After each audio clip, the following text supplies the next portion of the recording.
महाकुंभ 2025 दुनिया का सबसे बड़ा धार्मिक आयोजन जिसमें करोड़ों श्रद्धालुओं का संगम, अद्भुत नज़ारे और दिव्य आस्था हमें देखने को मिलती है। लेकिन क्या सब कुछ वैसा ही होता है जैसा हम सोचकर चलते हैं? Hello guys, welcome back to our channel. तो दोस्तों, आज की इस वीडियो में हम आप सभी को महाकुंभ 2025 के एक्सपेक्टेशन वर्सेस रियलिटी के बारे में बताने वाले हैं कि किस तरीके से जो हम सब रियल में प्लानिंग कर कर चलते हैं, हम जो सोच कर चलते हैं किसी भी यात्रा पर जा रहे हैं, लिए अब आप जैसे महाकुंभ की इस यात्रा पर जा रहे हैं, तो जो आप सोच रहे हैं, जो आप एक्सपेक्टेशन जता रहे हैं, क्या आपको रियलिटी में भी वैसे ही सब कुछ देखने को मिलता है? यानी एग्जाम्पल के तौर पर ले लीजिए, जैसे कि आप यात्रा पर जा रहे हैं, तो क्या आपको रियल में ही आपको ट्रांसपोर्टेशन में आपको सारी व्यवस्था मिल जाएगी, आपको जाने के लिए व्यवस्था मिल जाएगी, आपको वहाँ सोने की व्यवस्था, खाने की व्यवस्था, बल्कि शाही स्नान में अच्छे से स्नान की व्यवस्था आपको मिल जाएगी। ये सब आपके एक एक्सपेक्टेशन तो लगी रहती है, लेकिन क्या रियलिटी में भी सब कुछ ऐसा ही है?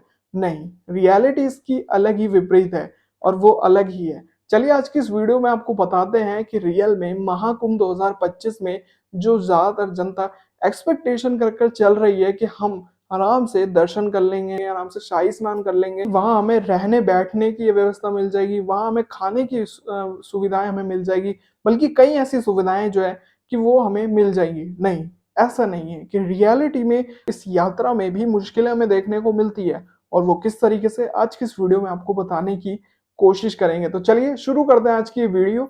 अगर आप चैनल पर नए आए हैं तो भाई चैनल को पहले ही सब्सक्राइब कर लें, बेल आइकन को प्रेस करें जिससे कि ऐसी आने वाली इंटरेस्टिंग वीडियो के नोटिफिकेशन आप तक पहुंच सकें। तो चलिए शुरू करते हैं आज की ये वीडियो।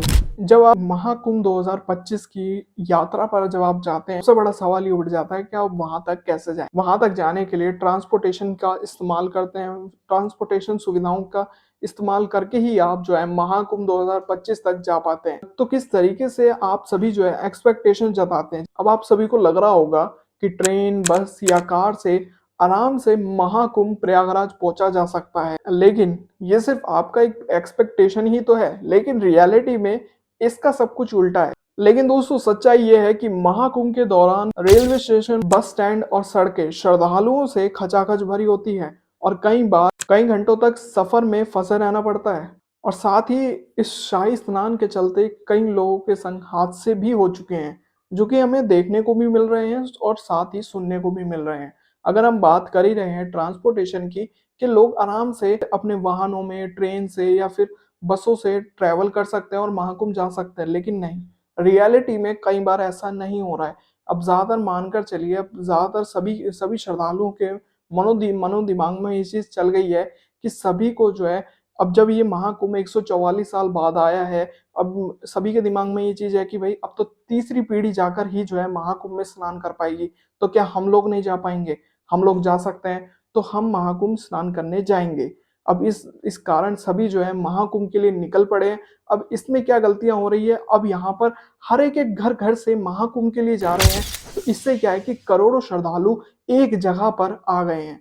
अब जब एक जगह करोड़ों श्रद्धालु आ जाएंगे तो वहां पर ज्यादा भीड़ बढ़ने के चांसेस बढ़ जाते हैं, साथ ही हादसे होने के चांसेस भी बढ़ जाते हैं। और यही सब हमें नई दिल्ली रेलवे स्टेशन पर भी देखने को मिला। प्लेटफार्म पर जिस तरह भीड़ बढ़ी और वहां धक्के मुक्के होने शुरू हुए, उसी के चलते वहां लोग काफी ज्यादा कुचल भी गए।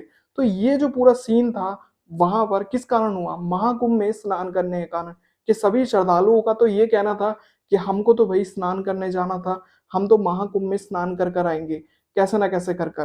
तो ये जो कैसे ना कैसे कर कर स्नान करने का जो ये तरीका है, इस चक्कर में कहीं ना कहीं लोगों को हादसे का भी शिकार होना पड़ रहा है। जिस तरीके से मामले निकलकर सामने आ रहे हैं, और मामला यहीं तक सीमित नहीं रहा है, मामला इससे ज्यादा भी बढ़ रहा है। और आप सभी सोच रहे होंगे कि चलिए हम ट्रेन से नहीं जा रहे, ट्रेन से जाने पर भी हादसे देखने को मिल रहे हैं।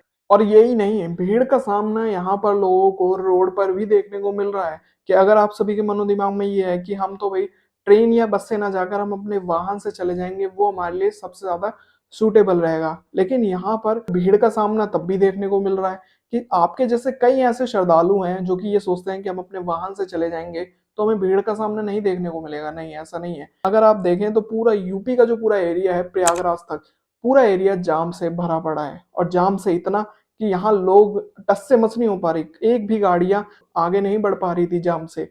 तो ये जो जाम का सिलसिला है, ये सभी के वाहनों का ये देखने को मिल रहा है। और इसमें क्या है कि कहीं ज़्यादा हादसे भी होने के चांसेस हो जाते हैं। जब यहाँ ज़्यादातर वाहन इकट्ठे होते हैं, कई ऐसी गलतियाँ होती हैं जिससे कि हादसे होने के भी शिकार हमें देखने को मिले ही हैं। दोस्तों, अब आप सोच रहे होंगे, अब आप जैसे-तैसे महाकुंभ तो पहुँच गए। अब आप सभी के मनो-दिमाग में ये एक्सपेक्टेशन जाग रही होगी कि आप सोच रहे होंगे कि महाकुंभ में आपको आरामदायक टेंट, साफ-सुथरी जगह और स्वादिष्ट भोजन तो मिलेगा ही मिलेगा। लेकिन नहीं, रियलिटी इसकी बिल्कुल अलग है।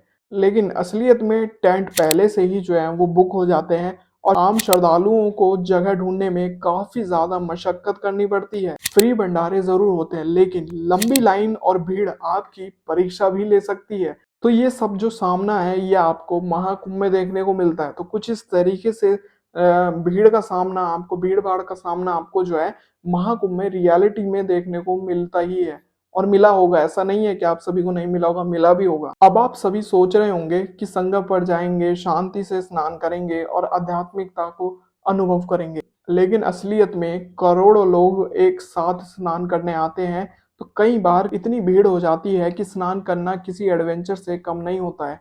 अब इसमें क्या है कि ज़्यादा भीड़ बढ़ने से कई बार इतने हादसे भी जो हैं, वो हमें इस बार देखने को मिले महाकुंभ 2025 में, जो कि बिल्कुल दिल दिल दहलाने जैसे वाले हालात होते हुए नज़र आ रहे थे। और इसी के साथ में असलियत में क्या है कि करोड़ों लोग जब एक जगह पर जुट हो जाते हैं, तो वहाँ हादसे होने के चांसेस सबसे ज़्यादा बढ़ जाते हैं। और कुछ इसी तरह से इस महाकुंभ में भी सभी को ये सब देखने को मिला, बल्कि सुनने को भी मिला कि किस तरीके से इस बार शाही स्नान में लोगों के हादसे को देख दिल दहलने जैसे माहौल जो है वो बनते हुए नज़र भी आए थे। कि यहाँ पर भगदड़ जो है वो मच गई थी शाही स्नान के इस मौके पर, जिससे क्या था कि देर रात भगदड़ मची और जिसके चलते लोग काफ़ी ज़्यादा कुचले गए। तो ये पूरा मामला था, जिसमें ये चीज़ हो जाती है कि जब एक ही दिन करोड़ों लोग अलग-अलग राज्यों से निकल कर एक जगह पर आ जाते हैं, तो भीड़ के चांसेस बढ़ना हाई हो ही जाते हैं। अब इसमें ये चीज़ तो देखने को मिली थी, लेकिन इसमें क्या था कि जब हादसा तो हुआ, इसी के साथ-साथ जो जितने भी बड़े-बड़े साधु संत थे, उनको रुकवा दिया गया इस सब के चलते। यानी कि जो बड़ा शाही स्नान था, उस पर साधु संत जो है, उनका जो एक टाइम होता है, एक फिक्सिंग टाइम होता है, वो उस टाइम पर स्नान नहीं कर पाए। तो ये एक बड़ा हादसा जो है हमें इस महाकुंभ पर देखने को मिला।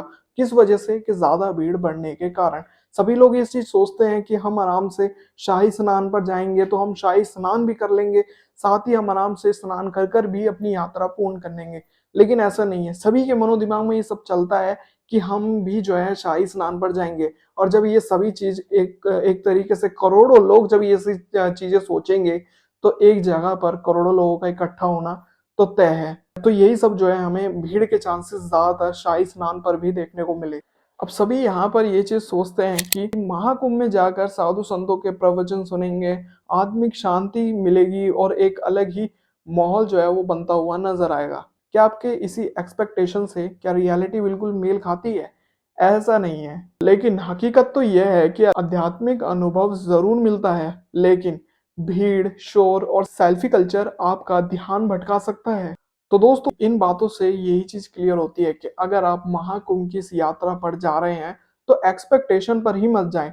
रियलिटी को देखकर जाएँ, रियलिटी को समझकर जाएँ कि रियल में सब कुछ सुविधाएँ कैसी है रहन-सहन की, बल्कि ऐसी यात्रा पर जा ही रहे हैं, तो हमें क्या-क्या मुश्किल हमें देखने को मिल सकती है, ये सब आप सोच-विचार कर जाएँ, तो आपकी यात्रा एक तरीके से सही जाएगी। लेकिन अगर आप सोच कर चलेंगे एक तरीके से एक ऐसी एक्सपेक्टेशन बना लेंगे कि आपको कोई भीड़-भाड़ नहीं मिलेगी, आराम से आप ट्रांसपोर्टेशन की ज़रूरत सुविधाओं से आप पहुँच जाएँगे, वहाँ पर आपको रहने-बैठने, खाने की सुविधा मिल जाएगी, तो ऐसा नहीं है। हर जगह आपको हर एक-एक मुश्किल तो मिलने वाली ही है और ख़ासकर अगर आप ऐसी यात्रा पर जा रहे हैं, तो ज़्यादातर भीड़-भाड़ इलाकों से तो बचकर ही रहें, क्योंकि आपको अपने बच्चों, अपने माता-पिता पर इस चीज़ का ज़रूरत से ज़रूर ध्यान देना पड़ेगा कि बस आपको क्या करना पड़ेगा कि आपको मन से नहीं, मन से आप बेशक महाकुंभ की यात्रा कर रहे हैं, लेकिन जब आप ऐसे भीड़-भाड़ जैसे इलाकों से निकलेंगे, तो आपको एक सबसे ज़्यादा ज़रूरी है एक प्लानिंग कर कर चलना, क्योंकि आपके साथ में आपका पूरा परिवार है। तो सबसे ज़्यादा ज़रूरी है कि आप एक अच्छी-खासी प्लानिंग कर कर चलें कि जिससे कि आपको कोई भीड़-भाड़ जैसी परेशानी ना ही देखने को मिले। अगर देखने को मिले, तो प्लीज़ इस भीड़-भाड़ जैसे इलाकों से तो दूर रहें, क्योंकि जान है तो जहान है। और साथ ही इस यात्रा को और अच्छी तरह बनाएँ और ऐसी कोई भी दिक्कत ना आने दें, क्योंकि ये महाकुंभ जो आया है ये इस बार 144 साल बाद आया है। तो ऐसा कोई भी दिक्कत ना हो कि इतने हादसे हो रहे हैं तो महाकुंभ से बिल्कुल ना जोड़ा जाए, क्योंकि इतने पवित्र यात्रा जब इतने श्रद्धालु कर रहे हैं तो बहुत अच्छी तरह करें और कोई भी दिक्कत ना आए। तो दोस्तों, महाकुंभ में भीड़, संघर्ष और धैर्य की परीक्षा जरूर होती है, लेकिन यही आस्था की सच्ची शक्ति है। एक्सपेक्टेशन और रियलिटी के बीच संतुलन बनाकर अगर जाया जाए तो अनुभव अविस्मरणीय हो सकता है। तो दोस्तों, आपको क्या लगता है, महाकुंभ वैसा ही होगा जैसा आप सोच रहे हैं या फिर असली अनुभव अलग ही होगा? कमेंट में जरूर बताना कि आपकी क्या राय है। और अगर दोस्तों वीडियो पसंद आए तो वीडियो को लाइक और अपने ज्यादातर दोस्तों और अपने परिवार को इस वीडियो को शेयर जरूर करें, और चैनल पर नए आए तो इस चैनल को सब्सक्राइब जरूर करें। तो चलिए मिलते हैं ऐसी और नई वीडियो में, तब तक के लिए जय हिंद, वंदे मातरम।